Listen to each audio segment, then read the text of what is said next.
Assalamualaikum warahmatullahi wabarakatuh. Oke, para viewer, para pemirsa semuanya yang nyampe di channel Joyo Santri Adventure. Pada video kali ini saya akan membacakan sebuah kitab yang luar biasa dahsyat.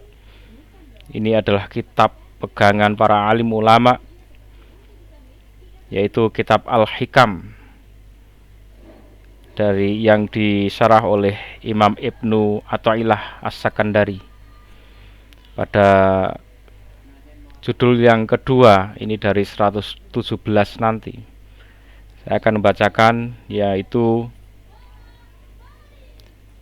menerima keadaan yang telah ditetapkan Allah.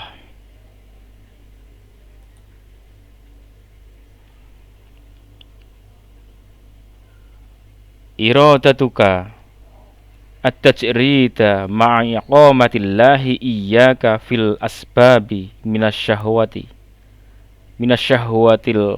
khafiyyati wa iradatukal asbaba ma'a iqamatillahi iyyaka fit tajridi inhitatun anil himmatil aliyati.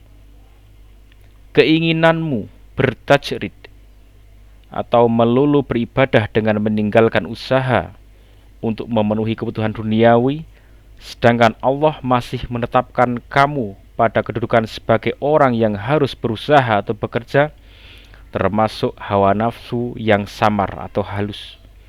Sebaliknya, keinginanmu berusaha untuk memenuhi kebutuhan duniawi, pada pahala Allah telah menempatkan kamu pada kedudukan bertajrid, berarti merupakan kemunduran atau menurun dari cita-cita yang luhur.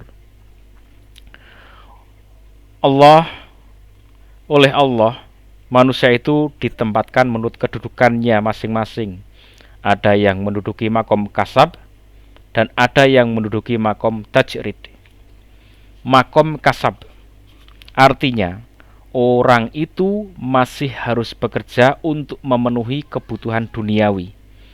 Adapun tanda-tanda kalau orang itu ditempatkan oleh Allah pada makom kasab, apabila ia merasa ringan dalam menjalankan tugasnya serta berhasil untuk memetik buahnya dalam menjalankan kewajiban-kewajiban agama seperti menyambung tali silaturahim, menolong fakir miskin, dan lain sebagainya dari semua pembelanjaan harta benda yang ada hubungannya dengan kewajiban agama. Makom tajrid artinya orang itu telah dikehendaki oleh Allah untuk melulu beribadah kepadanya sehingga ia terbebas dari ketekunan usaha memenuhi kebutuhan duniawi.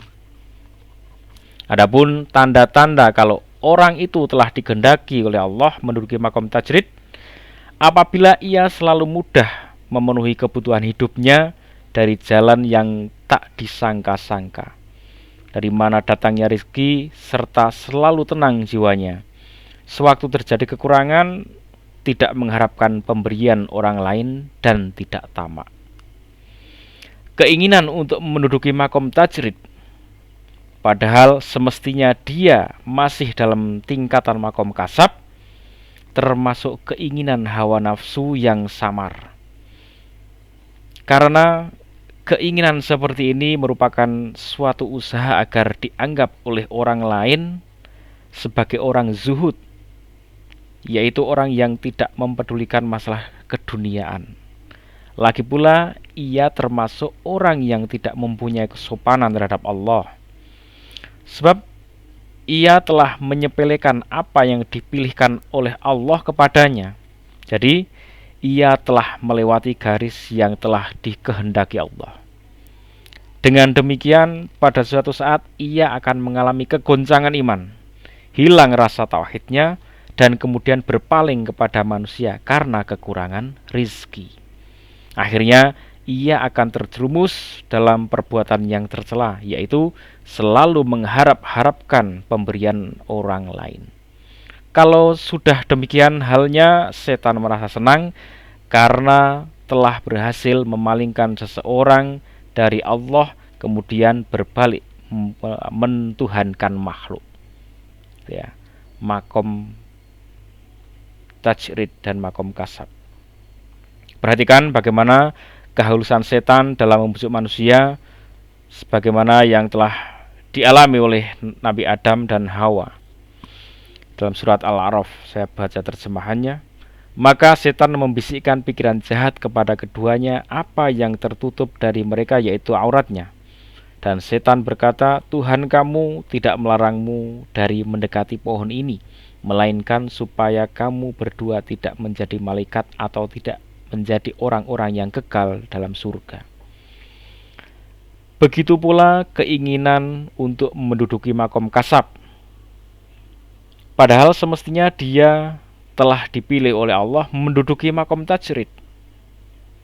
Berarti merupakan suatu kemunduran.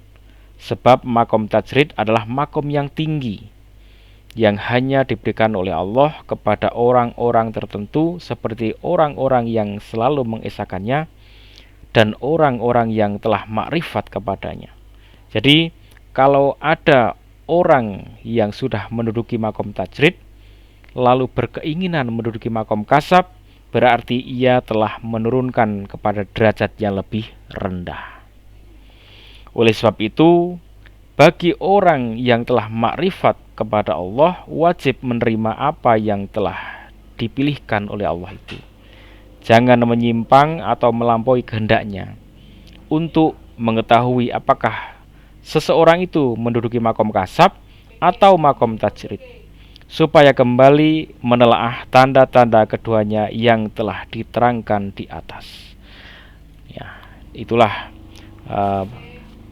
untuk yang nomor 2, kitab Hikam nomor 2, yaitu menerima keadaan yang telah ditetapkan oleh Allah. Ada 2 makom. Jadi kita manusia diciptakan itu dalam 2 makom, makom kasab dan makom tajrid. Jadi sekarang kita bisa perhatikan, kalau kita kok masih harus berusaha, bekerja, kemudian bekerja kok setelah bekerja dapat rezeki, bekerja lagi dimudahkan rezekinya, bekerja lagi dimudahkan lagi, berarti kita berada di makom kasab. Maka gunakanlah makom kasab itu untuk senantiasa beribadah kepada Allah. Nah, kalau orang yang dikehendaki Allah yang nggak ngapa-ngapain, ya, pokoknya beribadah terus, tahu-tahu rezekinya dicukupi terus dari yang tidak disangka-sangka. Nah, itu kalau Anda seperti itu berarti ada di makom tajrid. Tapi mungkin susah orang yang sudah berada di makom tajrid ini untuk menceritakan kepada yang berada di makom kasab. Nah, dari sini kita bisa mencermati kita ini berada di makom kasab atau makom tajrid.